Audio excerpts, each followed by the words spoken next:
Welcome back once again to Frontliner YouTube channel, and if you are watching us for the first time, please kindly take a second of your time and subscribe to our YouTube channel. Then don't forget to turn on notification bell for more updates daily. Now, my fellow Kenyans, the former impeached Deputy President Rigathi Gachagua have now decided to address the IEBC in this country of Kenya ahead of November 27th by-election, where we are only remaining with 2 days for us as the people of Kenya to face different candidates on the ballot box. And allow me to read for you the statement from Rigathi Gachagua.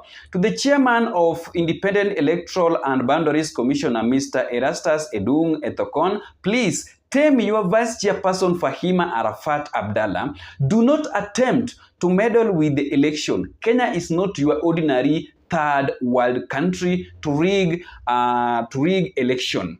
Interference of the electoral process by the IEBC Vice Chairperson Fahima Arafat Abdallah. Number one, my attention is drawn to the role self-assigned and reckless conduct of your Vice Chairperson Fahima Arafat Abdallah with the utmost impunity to meddle and bungle the Magarini constituency by election for the 27th November 2025.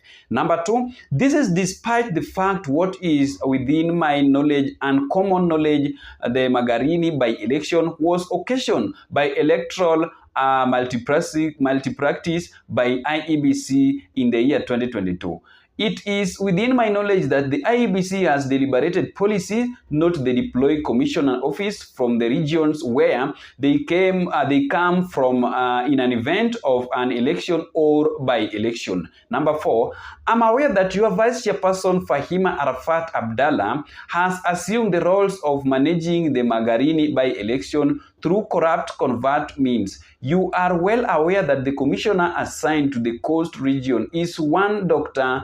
Atulatala Mukwana. Number five, informed might be not within your knowledge that on Friday 21st November 2025, your Vice Chairperson Fahima Arafat Abdallah was in Magarini where she billed, intimidated and conned the electoral officials manning the Magarini by-election. Number six, she demanded the full list and contact of all the officers proceeding over the by-election in Magarini. In the evening of the same Friday, your rogue Vice Mukwana held a meeting at the Boutique Hotel in Malindi with Kilifi Governor Gideon Muranga, and bribery negotiation was carried out, and figure we shall disclose was agreed upon. Number seven, this was in exchange of the list and name of the preceding officers and instruction, therefore to help the Governor Gideon Murango bungle the election in favor of his preferred candidate. Number eight, in the meeting, the Vice Chairperson committed to hand in the list of all officers and the contact of Governor Murango puts in the deposit of the agreed upon the bribe. Number nine, after the Friday 21st November 2025 meeting, of all the officers were instructed by your Vice Chairperson to closely work with the Governor Murango and give him the full support he so needs for the by-election. The officials were conned and intimidated to this electoral multi-practice ordeal.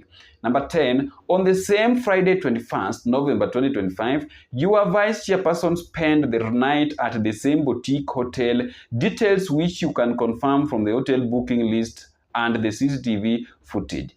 Number 11, on Saturday 22nd November 2025, Governor Murango handed in the bribe deposit to your Vice Chairperson Fahima Arafat Abdallah, and in the exchange, he was handed the list and contact details of the preceding officers and full command of the electoral process to his favor and candidate. Therefore, your Vice Chairperson Fahima Arafat Abdallah spent another night at the hotel and left for Nairobi in the evening flight. 13, it is shocking and utterly unbelievable that the Commissioner of IEBC at the level of Vice Chairperson can be involved in an extreme drive to bungle a by-election. Number 14, Mr. Chairman, Mr. Erastus Edung Ethokon, you know circumstances under which you and your commissioner were put in the office. Do not let us and the people of Kenya remind you as such. From the outset, through Kenya kept quiet like me. They had everything doped that your impartiality in the 2027 general election remain doubtful. Dr. Erastus Endong Ethokon, while this could be true, you could have used the 27th November election to prove Kenyans and the world otherwise. Number 15, Mr. Erastus Ethokon, it is said that barely 4 months in your being in the office under the circumstances, you clearly know your vice chairperson. This one is a statement that Rigathi Gachagua is airing out ahead of November 27th by election, where there is how things are being cooked up within IEBC and the government of President William Samoei to make sure that they are going to rig that November by election. Number 16, on behalf of our DCP candidate in Magarini, Hon Stanley Karisa Kenga, and on my own behalf, we demand that the preceding officers in Magarini be replaced forthwith. Number 17, we further demand that you restrain and restrict your rogue Vice Chairperson Fahima Arafat Abdallah from bungling the Magarini by-election and any other election within the territory of the Republic of Kenya. We demand that, Mr. Chairman, you protect election officials and Magarini and electoral areas from harassment and intimidation by the Vice Chairperson. Additional, we further demand that you carry out through investigation into the conduct of your Vice Chairperson and the immediately steps down as a Vice Chairperson and Commissioner of the IEBC. Mr. Chairperson Erastus Edung Ethokon, the 2027 general election in Kenya will be an emotive election. You will live in Kenya and you can judge the mood of the country. Do not feign ignorance. 21. You have the moral duty and responsibility to earn the trust of the people of Kenya ahead of the 2027 general election. Any perception of dereliction of 2027 general election could throw this great nation into anarchy. Kenya is not Tanzania. Do not write things in Magarini constituency and avoid innuendos.